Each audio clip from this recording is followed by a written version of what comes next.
So for the last set of stretches that I do, like I said, I've been doing this for 15 plus years and I pretty much do it every day. When I don't do it every day, which sometimes, you know, I'm going to be honest, I don't want to do them. So I don't. But I feel it the next day. If it's cold outside, or if I'm feeling cold, I don't stretch because I don't want to pull something. And so I don't. But I'm realizing that I have to stretch every single day. So with this stretch here, it's going to work the hip flexor. I feel it in here, the quad, and then I do this one here I kind of made up where I'm just kind of flexing the toes, pulling them towards you and then pulling them away. Just because when you're walking, you do the heel ball toe, right? You push off with your toes. But as this disease starts to weaken me, I don't get that flexion. And so just bending the toes back and forth, it's such a good stretch.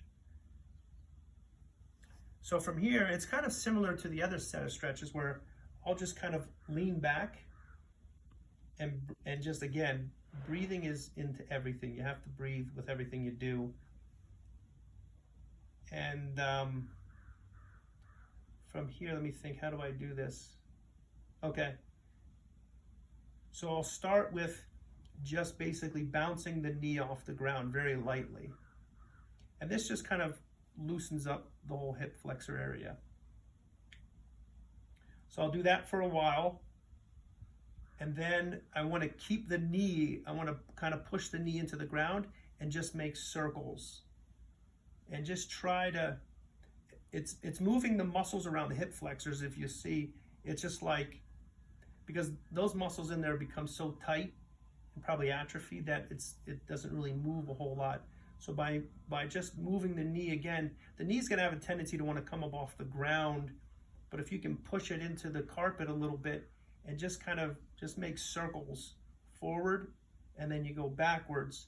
And it doesn't look like it, it just looks like I'm going back and forth, but I'm trying to get a circular motion in the hips to kind of loosen them up because they're so tight.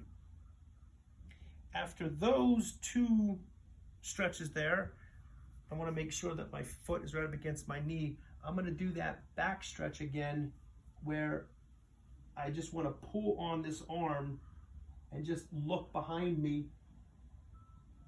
This is actually a deeper stretch than the one I did before, and just breathing into it. Breathing in, and then when you breathe out, you just pull on this arm to turn yourself more and just look over your back. And again, I can feel my back cracking there. And this last, so there's like 5 stretches that I do within this last within this last exercise. And it's, again, another one that I learned from a yoga teacher where you just kind of want to move your body around like pretending you're in like a jar and you're trying to scrape all the sides of it to clean it. And with this here, I can feel it. Now, before I think I would do it like this, but it just doesn't give me stability, so I have to hold on to my leg and my knee just to give me that stability so that I can just concentrate and focus on my back. So I'll do that, you know, going counterclockwise, and then I'll go clockwise. And then from there, I'll switch to the other side and do it over on that side. So last thing I want to say here too is like the belt that I use to get down on the ground, if I didn't have that belt, I wouldn't be able to sit. I wouldn't be able to get down and do these stretches. I wouldn't be able to get up. So really the only thing that's keeping me from not being in a wheelchair right now is that belt. So the belt exercise that I showed you a couple videos ago where I was standing and bent over and bending my knees with the belt around my thighs to help strengthen these hip flexors and the muscles, the quads and hamstrings, that belt helps me to be able to build up those muscles so that I can continue to walk and get up. So if you haven't used the belt method, I'm a big fan of that. I really feel that that's the big difference and why I'm able to get around. And hopefully that belt will help you, and these stretches will help you. And I know it gets frustrating at times to have to do this stuff, but this is all part of the disease, and it's all part of the course of living with it. And so I wish you the best of luck.